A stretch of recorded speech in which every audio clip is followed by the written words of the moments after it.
Welcome back to the channel. कैसे हैं आप सब? जैसे कि आप अभी शायद नोटिस कर रहे होगे, मड फ्लैप भी ब्रांड नहीं हुआ है एंड टायर भी ब्रांड नहीं हुआ है। आप सोच रहे होगे कि ये चीज़ अचानक से ऐसे कैसे हो गई। मैं सबसे पहले गाइस आपको ट्रेड दिखाना चाहता हूँ।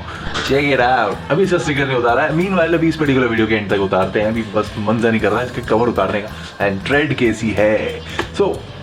अब आप सोच रहे होगे डेफिनेटली कि ये अचानक वाला प्रोग्राम कैसे हो गया। मैंने आपको कुछ इंस्टॉल नहीं दिखाया, मैंने कहाँ से टायर लिया है, कहाँ से क्या कराया, वो कुछ भी नहीं हुआ। एक्चुअली गाइस इसके अंदर पूरा दिन बर्बाद हो गया था मेरा। अभी आपने नोटिस किया होगा, कल परसों में मैंने अभी एक दिन वीडियो नहीं डाला था, so I was getting this done. मतलब अब ये भी आप ऑब्वियसली बात है, माइंड में आ ही जाता है कि एक टायर बदलने के अंदर सारा दिन कैसे लग गया। हार्डली आधे घंटे का काम होता है, जाना है, सिलेक्ट करना है, इंस्टॉल कराना है, घर आना है, इतना से काम था। बट यहाँ पे तो सारा दिन बर्बाद हो गया। अब किस्सा गाइस स्टार्ट करते हैं। चलो, मैंने सबसे पहले अपने घर था मड फ्लैप उठाया, वहाँ से गया मैं एक शॉप पे, टायर्स वगैरह देखने शुरू किए। वहाँ पे C8 का देखा, MRF का तो मिल ही नहीं रहा था। C8 के ही 2-3 डिज़ाइन थे अलग अलग से एंड कहीं ट्यूब वाले सजेस्ट करने लग गए। मैं कहा यार इतने सालों से मैं ट्यूबलेस टायर चला रहा हूँ, तो अब मैं ट्यूब वाला टायर तो बिल्कुल नहीं चला सकता। तो नीट ट्यूबलेस ही चाहिए था और मैं कोशिश की कि अपसाइज हो जाए। जो स्टॉक साइज था Apache RTR 180 में, वो है 90-90-17। सो मैं एटलीस्ट चाहता था कि एटलीस्ट 100 पे तो मैं जाऊँ। सो वो ढूंढा। सबसे पहले एक C8 का टायर मिला, शायद अभी आपको दिखा भी रहा हूँ। तो वो टायर ऐसा लग रहा था कि ज़रूरत से ज़्यादा बड़ा है, वो था 190। सो 190 मेरे को लगता है फिट हो भी सकता है, क्योंकि यहाँ पे अभी अपसाइज है ये वाला टायर भी एंड ये है गाइस 180। तो यहाँ पे क्लियरेंस बहुत है, अभी आराम से 1.5 इंच और है। सो वो भी शायद लग जाता। तो मज़ा सा नहीं आया, मतलब ट्रेड बहुत अच्छा लग रहा था, यूनिक सा डिज़ाइन लग रहा था, बट फिर खानी बनी नहीं। सो फिर वहाँ पे ना गाइस एक पड़ा हुआ टायर मिला, मतलब यूज्ड। आई नो कि मैं सब कुछ बढ़िया काम कर रहा हूँ, यूज टायर का दिमाग मेरा कैसे चल गया। बेसिकली गाइस वो ट्रेड पैटर्न जो मेरे रियर टायर है MRF ज़ैपर बिल्कुल सेम था, 190 ही उसका साइज़ था एंड वो इतना फूला हुआ नहीं लग रहा था जितना C8 वाला लग रहा था। तो उसका चांस था कि वो पूरा फिट हो जाए एंड कॉस्ट भी कम पड़ रही थी, काफ़ी कम पड़ रही थी इनफैक्ट। तो मन तो आया कि यार चल यार कोई नहीं, थोड़े टाइम के लिए चलाना है। अभी बाइक पता नहीं मैं शायद नहीं ले लूँ नेक्स्ट ईयर, तो तब तक के लिए चला लेते हैं, कोई दिक्कत वाली बात तो उसमें है नहीं। फिर सोचा कि यार चलो ले लेते हैं, नॉट अ प्रॉब्लम। खुलवाया जी, सारा कुछ तामझाम खुलवा दिया, ठीक है, पुराना वाला टायर उतरवा दिया। पंगा गाइस होगा यहाँ से शुरू। वो वाला टायर चढ़वाने की कोशिश की तो वो टायर बिल्कुल भी नहीं चढ़ा। सो प्रॉब्लम गाइस वहाँ से स्टार्ट हो गई थी। उस टायर को जब इस रिम पे चढ़वाने की कोशिश की तो आई डोंट नो कि उन बंदों को आता था नहीं आता था। टायर शॉप ही थी अच्छी खासी, काफ़ी सारे टायर्स थे, काफ़ी मतलब सामान था जैसा नॉर्मली होता है। सो बड़ी मुश्किल से उन्होंने उतारा, मतलब वो एक्सपीरियंस अच्छा नहीं था उतारने वाला भी। तो वो उतारा, देन दूसरा 190 का जो MRF का ओल्ड टायर था वो चढ़ाने की कोशिश की, तो वो उनसे ऊपर तो चढ़ गया इस रिम, पर्टिकुलर रिम के, लेकिन उसमें हवा ही नहीं भर रही। फिर हवा भरने की कोशिश की, पहले नॉर्मल जो सिस्टम होता है उससे, देन फिर डायरेक्ट प्रेशर से भी भरी, इट वोंट बच। तो मैं क्या यार चल कोई बात नहीं, हो सकता है वो टायर पुराना है, तो हो सकता है साइड से वो कटा हो, तो उसमें शायद इसलिए नहीं भर रही होगी हवा, तो कुछ और है तो बता दे। फिर टाइम और वेस्ट हुआ कि जो 90-90 साइज़ का टायर था वो उनके पास और उनके नॉन कॉन्टैक्ट्स के पास अवेलेबल ही नहीं था कहीं पर भी। उसमें मेरा 30-40 मिनट 1 घंटा आसपास बर्बाद हो गया। तो मीनवाइल मैंने कहा कि चल यार जब तक टायर आता था मड फ्लैप इंस्टॉल करता हूँ। मड फ्लैप के अंदर भी 2 बारी इंस्टॉल किया उन्होंने, क्योंकि यहाँ पे कोई मेटल की प्लेट्स ही है, वो मेटल की प्लेट लगाना वो भूल गए थे। बट चलो that is also not an issue. तो मड फ्लैप तो लग गया एंड बिल्कुल सॉलिड है, कोई इशू इसके अंदर नहीं है। देन फिर न्यूज़ आई कि जी टायर अवेलेबल ही नहीं है। मैं क्या भाई लोगों आप एक बात पहले भी बता सकते थे। फिर कहा कि चलो कोई नहीं, कहीं और से देखते हैं। तो मेरा जो स्टॉक टायर है जो 90-90 का था वो चढ़ा दो जी वापस से, तो जिससे कि मैं बाइक ले जा सकूँ वापस से। देन फिर जब उन्होंने वो वाला टायर चढ़ाया तो वो चढ़ा दिया एंड उसके बावजूद उसके अंदर हवा नहीं भरी। सेम जो 190 वाले टायर में हो रही थी वही मेरे ओरिजिनल 90-90 वाले टायर में भी हुई। तो फिर हमें एक्सप्लेनेशन गाइस क्या निकाली? एक्सप्लेनेशन गाइस ये निकाली कि वो टायर 10 साल पुराना था, जब से बाइक ली तब का था 2010 का। तो हो सकता है कि वो जब तक उस पर रिम पे लगा हुआ था तब तक एवरीथिंग वाज फाइन, बट जैसे ही उसको उतारा तो वो पिचक के क्रैक हो गया। ट्रू, हो सकता है, इसके अंदर मुझे कोई दिक्कत नहीं थी, हो सकता है। बट अब मैं क्या करूँ, 2 टायर का ऑप्शन ले लिए, कुछ नहीं हुआ। देन फिर उन्होंने कोई सोचा कि चलो ऐसे कोई पुराना कोई सा भी टायर लगा देते हैं इसके ऊपर, जिससे कि दूसरी जगह पे बाइक जा सके।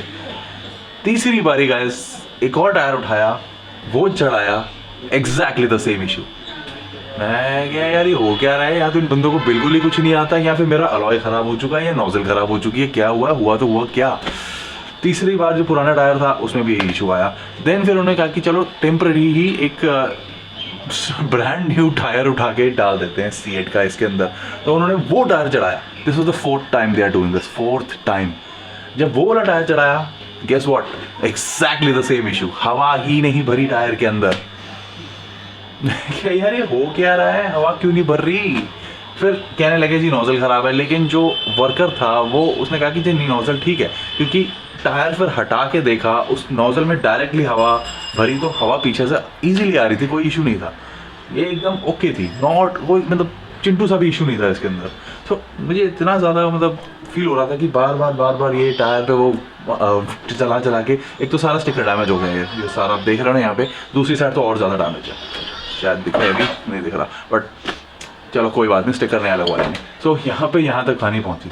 एंड उसके बाद फिर हार के गाइस मैं कहा कि आप मुझे ऐसी अलॉय व्हील दे दो मेरा, मैं अलॉय व्हील को उठा के दूसरी जगह पे ले जाता हूँ और वहाँ से टायर लगवा लेता हूँ। सो गेस व्हाट, जिससे मैंने पुंटो के टायर्स लगवाए थे सिटी कार शॉप जो शालीमार बाग में, उनका एड्रेस, फ़ोन नंबर, कॉन्टैक्ट सब कुछ आपके पास रहने वाला है।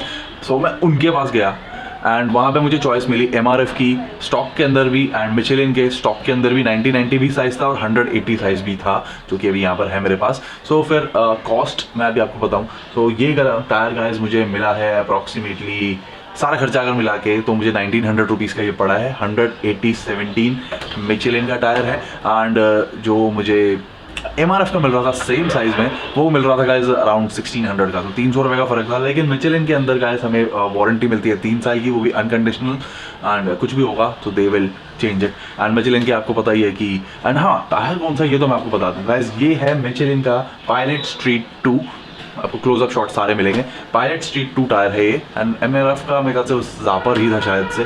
सो वो 1600 का था, ये 1900 का मुझे पड़ा है, and the quality definitely स्लीप्स and bound. And उसके बाद इस अलॉय व्हील को मैं उठा के उसी शॉप पे लेके आया, वहाँ पे सारा इसका जो भी सिंपल प्रोसेस था टायर को फिट करने का, वो भी मतलब इतना मज़ेदार एक्सपीरियंस तो नहीं था मेरा साइन के साथ। तो मैं ऑब्वियसली बात आपको बताऊंगा ही नहीं कि वो शॉप कौन सी है, वैसे मुझे बता देना चाहिए, बट ठीक है चलता है, मैं किसी को डिफेम नहीं करने वाला यहाँ पे। तो लेकिन अगर आपको टायर लेने हैं तो सिटी कार शॉप ही जाना। मेरा तो भैया बड़ा अच्छा काम हो गया, एंड टायर्स में फिट हो गया। ये 180 टायर है, उसके बाद यहाँ पे आप क्लियरेंस देख रहे हो, मेरी फिंगर आराम से मूव कर रही है, 1 इंच से ज़्यादा का यहाँ पे गैप हमें मिल जाता है, विच इज़ नाइस। और ग्रिप लेवल मज़ा आ गया है।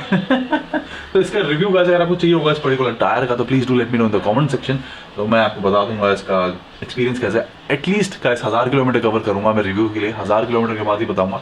अभी मुझे से लगाया हुआ 30-35 किलोमीटर हुआ है। एक छोटी सी राइड की थी, शायद आपको पता हो स्टोरी, अगर आप देख रहे हो स्टोरीज देख लेना, उसको पता चल जाएगा, छोटी सी राइड हम कर चुके हैं। सो अब गाइस बारी है इन सब आइटम्स की, ये सब करेंगे, एंड फिर टैंक तक पहुँचना है, इसको भी करेंगे कुछ ना कुछ, एंड एग्जॉस्ट पाइप को देखते हैं क्या करते हैं, and rest will be awesome. So guys ये थी मेरी tyre related story, I hope you guys like it, and कुछ नॉलेज मिली हो तो वो भी बहुत अच्छा है, एंड टायर बहुत बढ़िया हो गया। मेन कहानी गाइस पता क्या आती है, जब आप पैसे बचाने जाते हो ना तो ज़्यादा ही लगते हैं। तो यहाँ पे भी यही हुआ, मेरा काम अगर 700-800 रुपये में अगर उस 190 वाले टायर से हो जाता, अगर इनको चढ़ाना आता, चढ़ जाता भाई, वो कोई किसी टायर में कोई खराबी नहीं थी, क्योंकि उनसे ब्रांड न्यू टायर भी नहीं चढ़ा, तो इसका मतलब तो उन्हें काम करना नहीं आता। क्योंकि यहाँ पे जब मैं शॉप पे गया तो उन्होंने कुछ भी नहीं किया, अलॉय लिया, टायर सिलेक्शन हुआ, देन टायर को चढ़ाया सिंपली जैसे चढ़ाते हैं, मैंने फुला के दे दिया। मैं क्या यार, मैंने पूछा एक्चुअली उन लोगों से पूछा भी था कि सर इसमें कुछ प्रॉब्लम थी, कहते नहीं कोई प्रॉब्लम नहीं थी। मैं क्या यार, मैंने बोला नहीं कि यार ये दूसरी जगह पे तो पता नहीं क्या क्या ही हो चुका है, बट इन एनी केस अब हमारे पास आ चुका है मिचेलिन पायलट स्ट्रीट 2 180/17 एंड रेड देखो काफ़ी सुंदर है इसकी, ग्रिप लेवल इज फैंटास्टिक।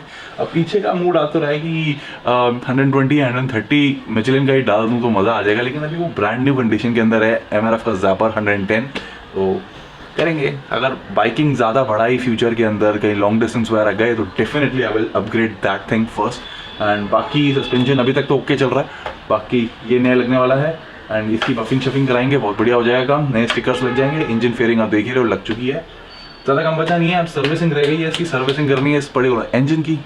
तो या गाइस चलो इस पर्टिकुलर वीडियो को यही एंड करते हैं, अदरवाइज तो ये लंबा होता ही चले जाएगा, एंड ज़्यादा कुछ बचा भी नहीं है अब। तो या guys that's about this particular video, and guys अगर आप नए हो मेरे चैनल पे, ये बाई चांस आपने टायर रिलेटेड वीडियो पहली बार देखा है, तो अपाचे की रेस्टोरेशन सीरीज आप देख सकते हो, अब तो शायद 9वां एपिसोड है एंड इसके अलावा चैनल के ऊपर गाइस मेरी दूसरे व्हीकल्स भी हैं, प्लस सम ट्रैवल व्लॉग भी है, plus car and home audio stuff भी है। सो कई थोड़ी चीज़ें हैं, वर्सेटैलिटी है थोड़ी सी। आपको कुछ भी अच्छा लगता है तो प्लीज़ डू कंसिडर सब्सक्राइबिंग। चलो फिर bye, take care, see you, have lots and lots of fun.